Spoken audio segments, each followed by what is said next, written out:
Ladies and gentlemen, have you ever looked at the clock and realized the entire day is gone, but you have done absolutely nothing? No progress, no change, just the same scrolling, the same excuses, the same "I'll start tomorrow." But what if tomorrow never shows up? What if today is all you ever get? Laziness is not always about lying in bed or watching Netflix. Sometimes it hides in our comfort zones. It dresses up as overthinking. It whispers, "What's the point?" and makes you believe the lie that you're not capable. It convinces you that life is too hard and dreams are too far. You say you're tired. You say your body feels heavy. You say, "I just don't have the energy today." But deep down, it is not your body that's tired. It is your soul hiding. Laziness often looks like fatigue, but it is not. It is fear, fear of failure, fear of judgment, fear of trying and still not making it, and fear pretends to be exhaustion, so you never challenge it. When your dreams scare you, laziness becomes a shield, a way to protect yourself from disappointment. If you don't try, you won't fail, right? That's the lie. But here's the truth. Not trying is the biggest failure. You miss every shot you refuse to take. You sit there convincing yourself that one more hour of rest will help. That scrolling for 5 more minutes will somehow refresh your mind. That tomorrow you will have more motivation. But that's not rest. That's escape. That's avoidance. You are not healing. You are hiding. When fear enters your mind, it brings with it 1,000 reasons to stay still. It tells you you're not good enough, that others are already ahead, that you'll never make it. And then, like a thief in the night, it wraps itself in comfort and calls itself rest. But rest is not the same as laziness. Rest renews you. Laziness rots you. The real danger of laziness is not the time you waste. It's the identity you build. The more you stay inactive, the more you believe you are incapable. Slowly, you stop seeing yourself as someone who gets things done. You stop trusting yourself. That's how laziness kills dreams, not loudly, but silently, day by day, through the erosion of belief. It does not take a storm to destroy a ship. Sometimes just floating without direction is enough, but you can break the pattern. You can decide to stand up and do one small thing. Not a perfect thing, not a big thing, just one thing. Maybe it's writing the first sentence, or going for a 10-minute walk, or opening the book, one small action. Because every big victory begins with a small decision to stop being afraid. Fear wants you to believe you need more motivation. You don't. You just need movement. Action dissolves fear. Movement kills self-doubt. Laziness hates momentum because once you start, you realize, "I can actually do this." That is what fear never wants you to discover. So next time you say, "I'm just tired," ask yourself, is it my body that's tired, or is it my courage that's missing? And then do the thing anyway, even if it is ugly, even if it is awkward, even if it is slow.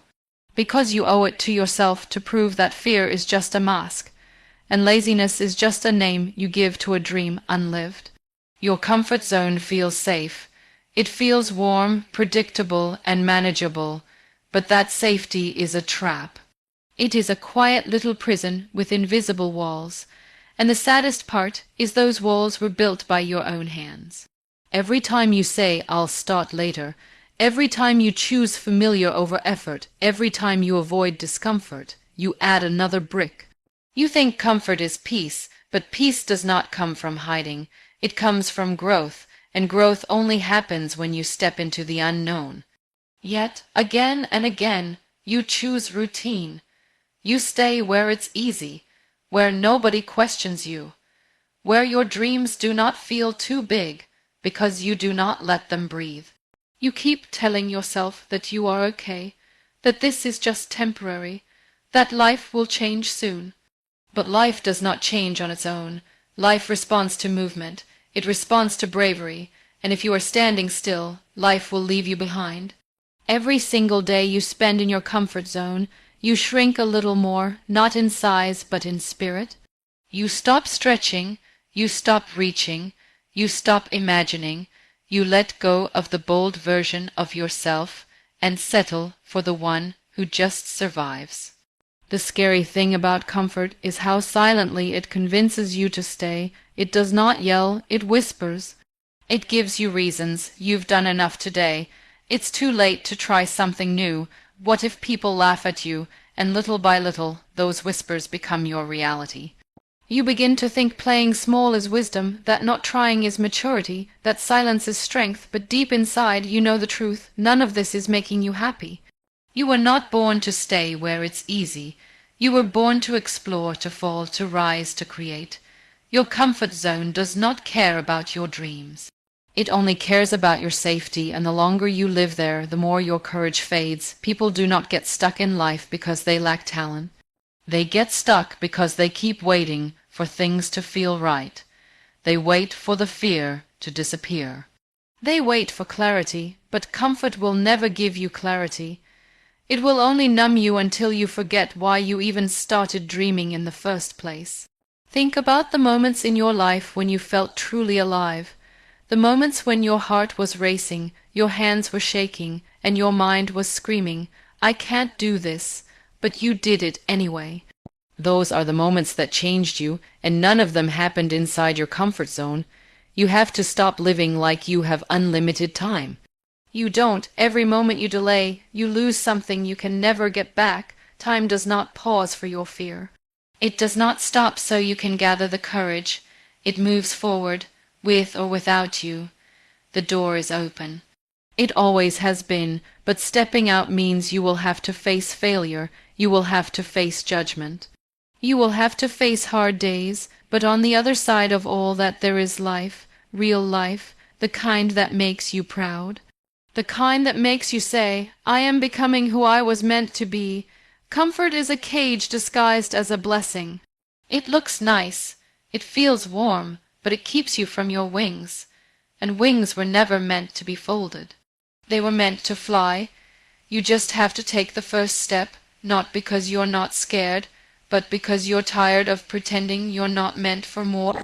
Every excuse you make today is a thief, not just of time, not just of energy, but of the life you could have lived. Excuses are smooth talkers. They speak gently, persuasively, and they always have the perfect timing. Right when you are about to start, they arrive with a reason. "Not today," "I'm too tired," "I'm not ready yet," and before you know it, days slip into weeks, and weeks melt into years. You do not even notice it at first, because excuses feel like comfort. They feel like protection. They feel like logic. But they are chains, beautifully wrapped chains that bind your hands and feet while convincing you that you are in control. And you keep feeding them. You feed them with your doubts, your fears, your insecurities. You let them grow stronger every time you believe them. Every time you surrender, they win. Excuses do not need to be loud to be dangerous. The most dangerous ones are the quietest. The ones you whisper to yourself in the dark. The ones that say you are not good enough. It is too late. Someone else can do it better. Those excuses do not just delay your progress, they rewrite your identity. You stop seeing yourself as someone capable. You start becoming the story your excuses tell. Look around you. Everything great, everything beautiful, every success story. It came from someone who ignored their excuses, who had the same fear, the same doubt, the same lazy days, but they chose to act. They chose to move anyway. Because the difference between someone who lives their dream and someone who only watches from the sidelines is not talent. It is the ability to call out the excuse and refuse to listen. You keep thinking your excuses are harmless, that skipping one day will not matter, that saying "next time" is no big deal. But every excuse costs you a moment of power, a chance to show up, a chance to grow, and when those moments are gone, you do not get to rewind. You do not get to ask time for a second chance. Time listens to action, not to apology. Excuses do something worse than stealing your future. They help you settle. They teach you to be okay with less. They slowly convince you that average is acceptable, and that is when you truly start to lose. Not when you fail, but when you no longer care enough to try, when you become numb to your own potential. That numbness is not peace. It is defeat. You know what you need to do. Deep down you always have. But instead of doing it, you keep negotiating with yourself. Looking for a perfect moment, waiting for motivation, wanting a sign. The truth is, there is no perfect time. The best time is the moment you are in. The second you feel resistance, that is the sign to move, not to wait. You do not have to win every battle with laziness, but you have to start showing up for the war. And every time you act, even when it is messy, even when it is small, you take your power back. One excuse silenced is one step closer to the life you are supposed to live. The next time you hear that voice in your head trying to sell you a reason to pause, ask yourself, what is this going to cost me tomorrow? Because it always costs something. Progress, confidence, pride, joy. Excuses do not come for free. They take something every time. And all they ever give back is regret. Motivation is a spark. It comes fast, burns bright, and disappears just as quickly. It feels amazing in the moment you watch a video, read a quote, or hear a powerful story, and suddenly your heart is on fire. You feel unstoppable. You make promises to yourself, big ones. You plan, you dream, you imagine a brand new life starting today. But then the moment passes, reality walks back in, your energy fades, and your old habits sit waiting for you like loyal shadows. This is the trap of motivation. It gives you a glimpse of what is possible, but it does not give you the strength to keep going. That strength comes from discipline, from doing things even when you do not feel like it, especially when you do not feel like it. Because discipline is not emotional. It does not rely on your mood. It does not care whether you are tired, sad, or uninspired. It just shows up day after day, quietly building your future. Most people are waiting to feel right. They say they will start when they feel ready, when they feel good, when life feels less chaotic. But life does not wait for you to be in the mood.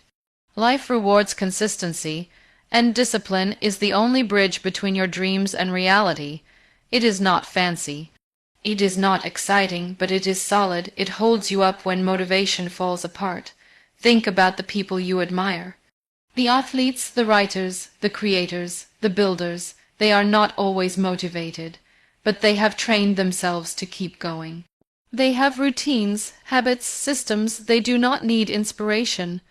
They rely on action, and that action becomes part of who they are. You can wait for motivation, or you can build discipline.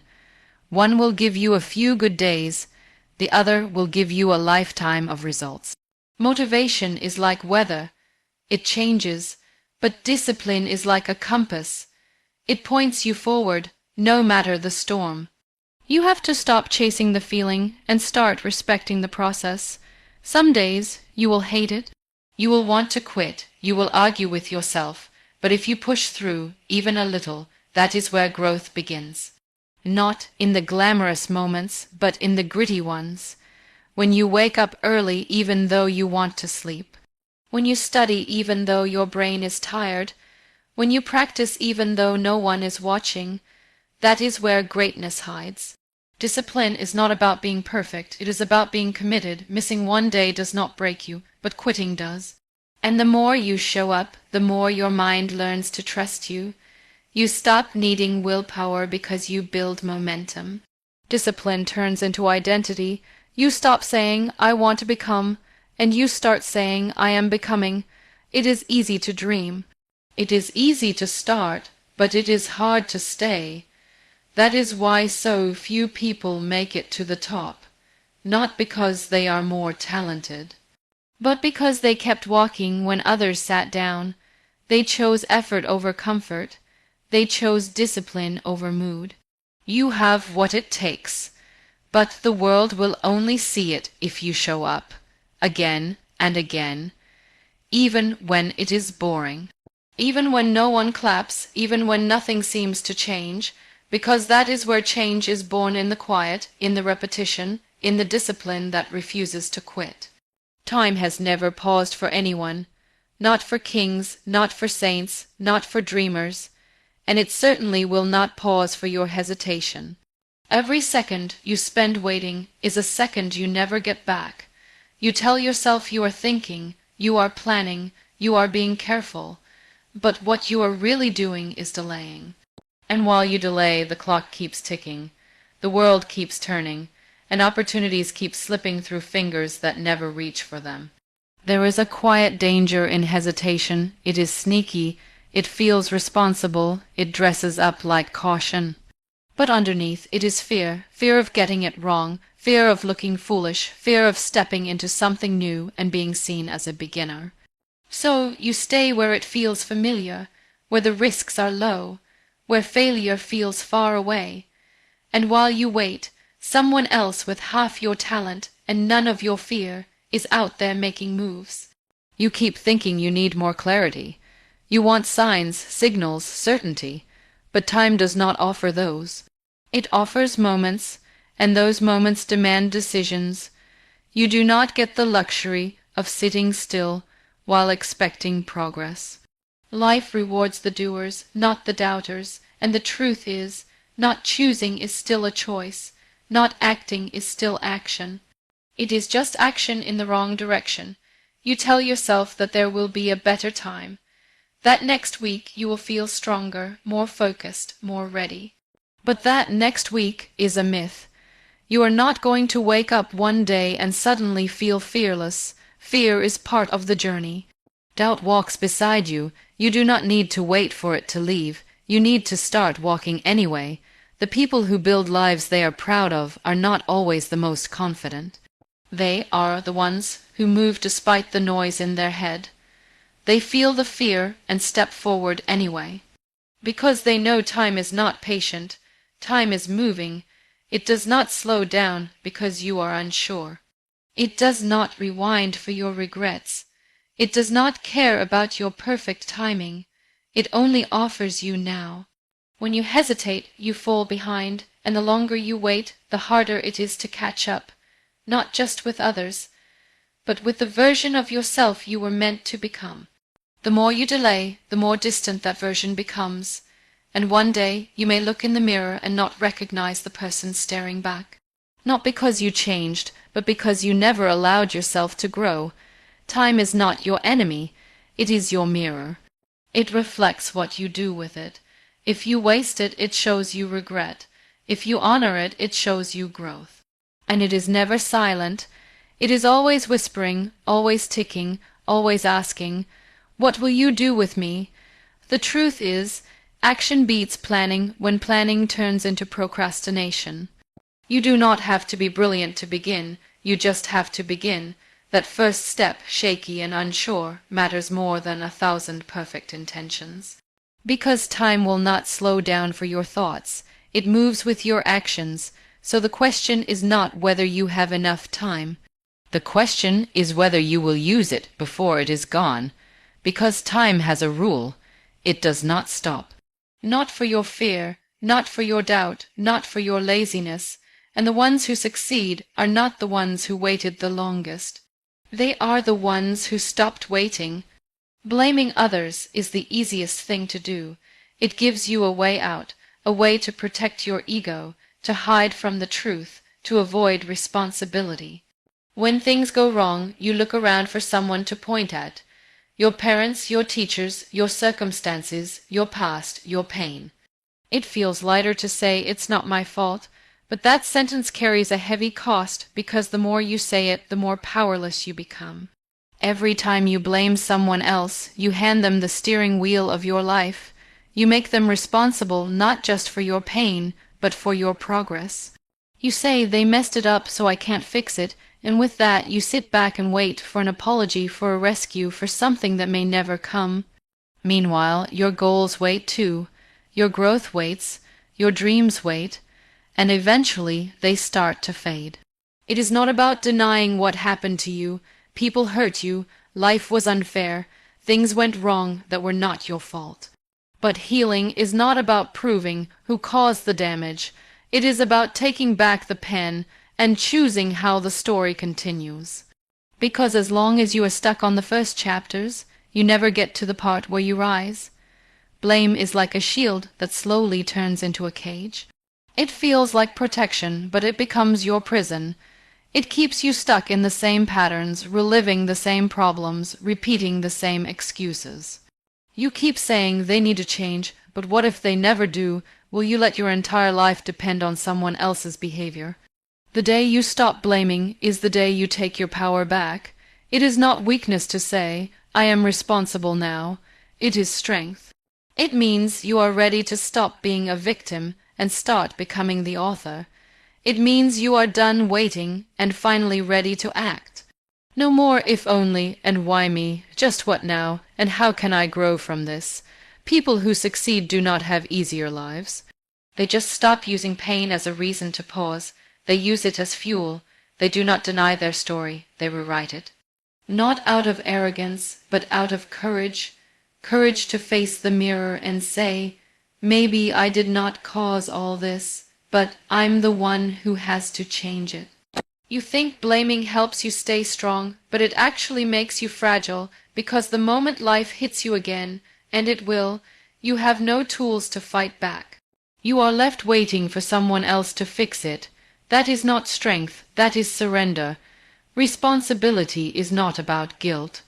It is about growth. It means asking yourself hard questions. What am I doing that keeps me stuck? What habit do I keep feeding?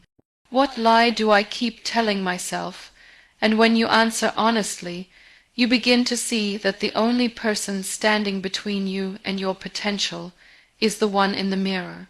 It is a tough truth. It is not sugar-coated, but it is freeing, because once you stop blaming, there is nothing in your way. You are not waiting for change, you become the change. You stop pointing fingers and start using your hands. To build, to move, to rise. You do not need a perfect past to create a powerful future. You just need to stop dragging old blame into new beginnings. The moment you do that, you stop being a passenger. You start driving, and every mile forward becomes your own. There are only two kinds of pain in life, the pain of effort and the pain of regret, and no matter how hard you try to avoid it, you will feel one of them. The difference is that one builds you and the other breaks you. One feels heavy now but light later. The other feels light now but crushes you over time. The pain of effort is honest, it is raw, it stretches you, it demands more than you think you have, but it rewards you. The pain of regret, on the other hand, is silent at first. It sneaks in after all the chances have passed, when time is no longer yours to command. Effort is not always dramatic. Sometimes it is waking up when you want to sleep. It is choosing a salad when you crave comfort food. It is showing up to your studies, your goals, your health, your growth, even when no one claps for you. It is pushing through when your mind screams to stop, and in those moments your body aches, your heart gets tired, and your mind begs for a break. But every drop of sweat, every moment of resistance, every ounce of self-discipline adds up. It builds character. It builds courage, it builds a version of you that one day will look back and be proud. Regret, however, does not come with warning signs. It does not arrive loudly. It creeps in years later, when you see someone doing what you once dreamed of, when you realize you had the chance but let it slip, when you understand that your dreams did not die, they were just buried under excuses. That is when regret becomes unbearable, because you cannot go back and undo what you avoided. You cannot reverse the time you wasted. You can only carry it, and it weighs more than any effort ever could. People often try to escape effort. They say it is too hard, too exhausting, too much, but they forget that effort is not punishment, it is preparation. Every struggle you face now is sharpening you. It is not meant to destroy you, it is meant to reveal you, to help you discover just how strong you really are. But when you run from effort, you run from growth. You stay comfortable, yes, but you stay small. The world will not reward you for what you intended to do. It will reward you for what you pushed through to complete, for what you sacrificed, for what you kept going with when everyone else gave up. That is what separates those who talk about success from those who live it. Effort does not guarantee a smooth path, but it guarantees movement. It guarantees you will not be in the same place a year from now. Regret guarantees you will. Every time you choose the easy road, you trade temporary relief for permanent loss. You trade becoming for staying the same. And even though it feels safe, deep down you know you are meant for more. That knowing becomes louder with time.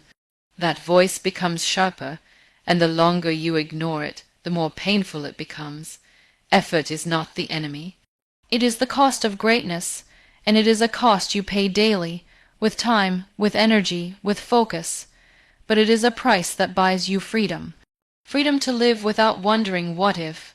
Freedom to look in the mirror and say, I gave it everything. That is peace. That is power. That is the reward effort offers. Regret offers none. It only asks questions you can no longer answer. It only shows you doors that are no longer open.